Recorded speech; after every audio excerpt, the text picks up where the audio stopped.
بسم الله الرحمن الرحيم. الحمد لله رب العالمين والصلاة والسلام على نبينا محمد وعلى آله وصحبه أجمعين. Dear viewers, Assalamu alaikum rahmatullahi wa barakatuh, and welcome to our program, Islam is the Religion of Cleanliness, where we've been discussing various aspects of being clean in this way of life known as Islam, defined as al-istislamu lillahi bi-tawheed, that one submits to Allah with tawheed, one qiyadu lahu bi-ta'ah, and that one complies to the religious rules, wa al-bara'atu min al-shirk, and that one frees himself from shirk, wa ahli shirk, and from the particular acts that are polytheistic, known as shirk, and that we free ourselves from the people who do that. This Islam of which we're speaking of. And we're speaking about the importance of cleanliness, whether it be external or whether it be internal, or whether it be the individual or even in the society. And so we've come to the point where we're speaking about the Prophet's commands to the Ummah in various aspects of cleanliness. And we've talked about his cleanliness, sallallahu alayhi wa sallam. May Allah raise his rank and grant him peace. We've been speaking of his cleanliness, his fragrance, and Anas ibn Malik reported that his fragrance, his smell that come from his body, was sweeter than any ambergris or musk that he'd ever smelled. And we spoke about the fact that his mother, Anas ibn Malik's mother, Sulaim, used to gather his perspiration when he took naps at Anas' house and would mix it with their perfumes and have the sweetest perfume. And then Anas ibn Malik, radiallahu anhu, himself took some of the Prophet's perspiration and mixed it with an oil that was to be used at his burial. And he left in his will that he wanted to be washed with that perfume. So the Prophet ﷺ commanded the Muslims to take very good care of their hair. Narrated Abu Hurairah radiallahu anhu, may Allah be pleased with him, he said, the Prophet ﷺ said, Man kan lahu sha'run falyukrimhu. Whoever has hair should honor his hair. Honoring the hair is done by keeping it clean, combed, and applying fragrant oil to the hair. It is from the sunnah to comb the hair every second day, every other day. عن عبد الله بن مغفل قال نهى رسول الله صلى الله عليه وسلم عن الترجل إلا غبا. Narrated Abdullah ibn Mughaffal radiallahu anhum, may Allah be pleased with him, but the Messenger of Allah sallallahu alaihi wasallam forbade combing the hair except every second day. The Messenger of Allah sallallahu alaihi wasallam had a strong disdain. He strongly disliked for people leaving their hair long, matted, unkept and uncombed, and hanging in all directions. The Messenger of Allah had a strong dislike of that kind of look. He once stated that this way of appearing with unkept hair made a person look like a devil. That's very strong speech from the Prophet ﷺ. He said, like a devil, like a shaitan. حدثني عن مالك عن زيد بن أسلم أن عطاء بن يسار أخبره قال كان رسول الله صلى الله عليه وسلم في المسجد فدخل رجل ثائر الرأس واللحية فأشار إليه رسول الله صلى الله عليه وسلم بيده أن أخرج فإنه يعني كأنه يعني إصلاح شعر رأسه ولحيته. ففعل الرجل ثم رجع فقال رسول الله صلى الله عليه وسلم: أليس هذا خيرا من أن يأتي أحدكم ثائر الرأس كأنه شيطان? Yahya related to me from Malik, from Zayd ibn Aslam, that Ata ibn Yasar told him that the Messenger of Allah sallallahu alaihi wasallam, may Allah grant him peace and raise his rank, that he was in the masjid when a man came in with untidy hair and untidy, unkept beard. His hair was uncombed, his beard was untidy. The Messenger of Allah sallallahu alaihi wasallam, may Allah bless him and grant him peace, motioned with his hand that he should be sent out to groom his hair and his beard. The Messenger of Allah, upon seeing this man come into the house of Allah with his beard and hair unkept, ungroomed, motioned for him to leave until he fixed himself, leave the house of Allah, until he combed his hair and straightened his beard, leave until he appeared as someone from this ummah.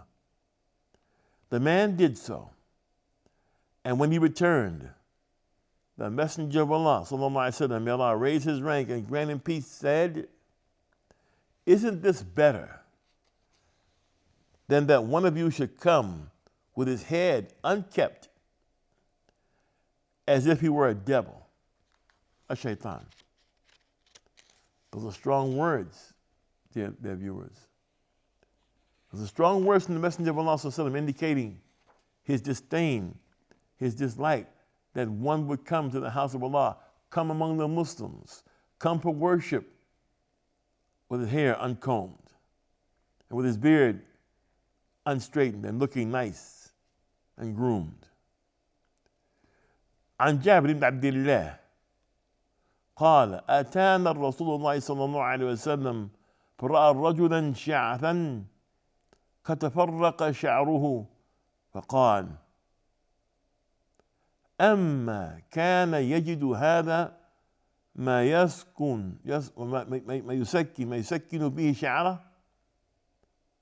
فرآه رجل آخر وليه ثياب واسخة فقال: أما كان هذا يجد ماء يغسل به ثوبه. Narrated Abdullah ibn Jabir, and narrated Jabir ibn Abdullah, the Messenger of Allah sallallahu alaihi wasallam paid a visit to us, and he saw an unkept man, messy man, whose hair was disordered. He said, could this man not find something to make his hair more manageable? Could he not comb it? Could he not oil it? He saw another man wearing dirty clothes and said, could this man not find something to wash his garments with? The fact that the Messenger of Allah sallallahu alaihi wasallam likened a man, made a similitude between a man with unkept, unruly hair to a devil, is proof of Islam's intense concern for cleanliness and a neat and tidy appearance, as well as the duty of some of the Muslims to remind others of the great responsibility of being consistently clean and neat. The responsibility of some of us to remind others, to remind our brothers and our sisters, sisters remind their sisters, and brothers remind their brothers that, unless it's a good reason, like the kind of job you do, and in that case you go home and you clean up, that we should remain clean, that we shouldn't be dirty and unkept and smelly. All those things are disdainful in this religion. As a matter of fact, the Messenger of Allah sallallahu alaihi wasallam never witnessed any man possessing a messy appearance and unkept hair, except that he admonished the one who had it. He never allowed any man to neglect and disdain himself. Because let's face it, brothers and sisters, dear viewers, if a person is going to walk out into the street or walk among people unkept, hair uncombed, clothes dirty, then he actually is showing a disdain for his own soul. Doesn't have a concern for his own self. And the Prophet ﷺ would not tolerate that. He admonished those who did that they should straighten up, they should clean up, they should make themselves neat.